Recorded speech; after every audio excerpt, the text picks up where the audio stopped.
prazer estar aqui no podcast no 844. Agradeço o seu gentil convite de poder estar aqui com aqueles que acompanham o podcast, podermos trocar ideias, apresentar percepções, vermos novas visões de mundo e explorarmos aquilo que há de mais rico na existência humana, que é o conhecimento. O que foi que fez seus pais virem residir no Brasil? Quando é que isso aconteceu? O que os motivou a atravessar países, a cruzar oceanos, sair de Teherã e vir desembarcar no Rio de Janeiro? Essa pergunta é interessante, viu? Eu posso dizer que até recentemente eu descobri uma faceta nova sobre a decisão de meus pais virem para o Brasil. Meu pai tinha feito o doutorado dele na Alemanha, em engenharia civil, engenharia de construção de barragens, e voltou para o Irã cheio de desejo de servir o país dele. Mas ele, Bahá'í, tinha um grande problema, e essa foi a minha recente descoberta. Ele passou 8 meses procurando emprego em Teherã, e as únicas empresas que contratavam eram as empresas estatais, que faziam as barragens no Irã. Não existia iniciativa privada nisso. E toda vez que meu pai preenchia o formulário de entrevista para poder ser considerado como potencial candidato a ser contratado, imagina, ele tinha um doutorado na Alemanha, isso na década de 50, 1954, 55. Ele era rejeitado porque ele era Bahá'í. Para você ter uma ideia do que significa o fato de você ser Bahá'í no Irã, desde aquela época, muito antes e até nos dias de hoje. E essa perseguição aos Bahá'ís foi um fato muito notório, né? Todos sabiam que isso acontecia. Ao mesmo tempo, meus pais eram jovens, né? Mal iam completar, meu pai ia completar 30 anos, tinha 29, 28 para 29 anos. E existe um chamamento feito pela liderança Bahá'í na época, para que os jovens Bahá'ís saíssem do Irã e fossem se estabelecer em outros países onde eles teriam a liberdade de poder expressar sua religião e poderem ajudar a divulgar os ideais Bahá'ís. Então esses dois fatores se juntaram, né?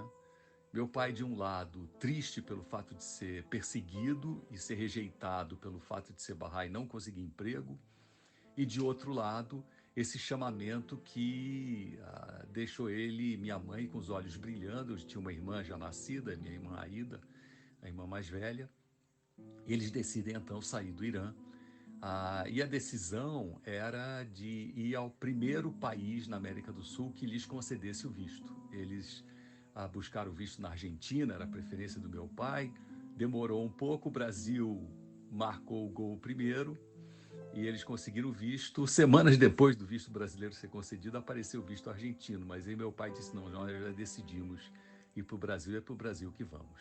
E daí então começa essa linda história dos meus pais e o fato de eu nascer brasileiro, carioca, porque foi aonde eles aportaram no dia 21 de novembro de 1955 e eu vim a nascer em 1956.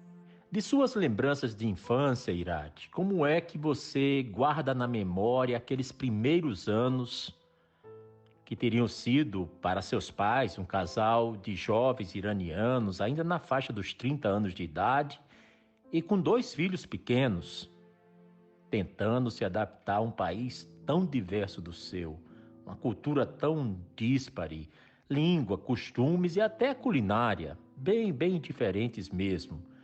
Como é que você sente ou ouviu o relato deles de como foi a adaptação deles ao Brasil?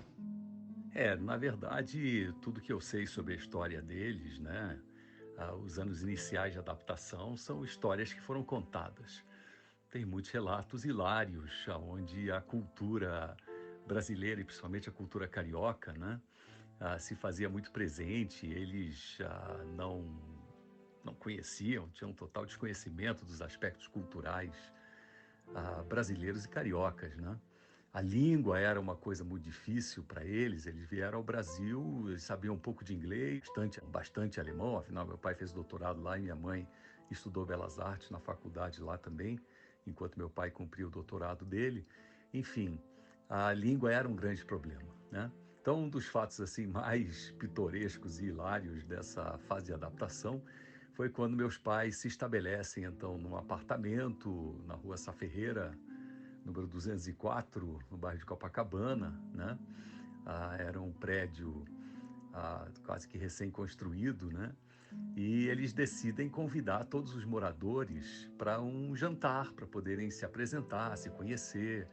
É bem coisa daquela época onde existia essa proximidade, solidariedade entre vizinhos, né?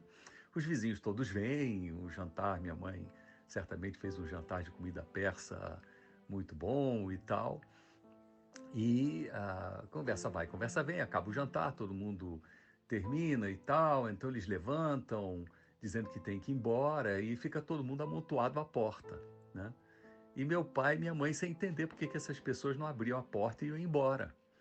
Até que, depois de alguns minutos desse impasse, um dos vizinhos faz eles entenderem em língua inglesa de que, olha, aqui no Brasil, o costume é que o dono da casa abre a porta para que a gente possa voltar.